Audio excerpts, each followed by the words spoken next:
is this. I tried a lot of cases, a lot. And I had a case once with a defendant in a drug case. His name is Ernesto Cole. He killed 35 people, 35. And we were prosecuting him on only one because we didn't have venue for just that one. We had only venue for that one. I called a witness that had a rap sheet, Lynda, a mile long, including false statements, perjury, lying. And it was a confession that the defendant allegedly made to this witness in jail, a jailhouse confession. The jury loved this witness. The jury believed this witness, even though they felt he was a liar.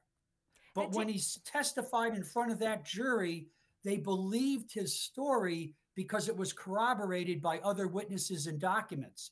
That's Michael Cohen. Is he a liar? Of course. Has he lied repeatedly? Yes.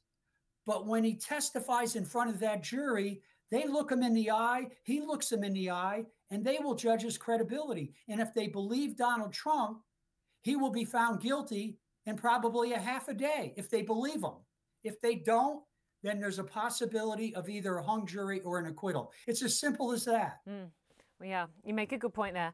Of course, more of Trump's supporters are turning up, MPs, even changing the House schedule and postponing meetings to turn up and support Donald Trump in court.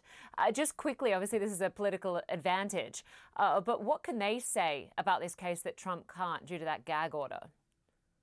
Yeah. First off, they also yesterday coordinated their ties. I don't think they coordinated ties today. Number one, Lynda, I think it's a bad look in the eyes of the jury that these people are coming in, walking in during testimony and sitting down. I think that's a bad look. I can't imagine a jury is impressed with that. Number one, bringing in Matt Gaetz and Laura Boebert in a New York courtroom, I don't think that's a smart move. But let's talk about the gag order. Is Donald Trump in violation of the gag order because his minions, if you will, are coming to the courthouse and then later on outside making derogatory comments that Mr. Trump could not say? If he is directly involved in what they say, and if he is telling them what to say, directing them what to say, then he has violated the gag order.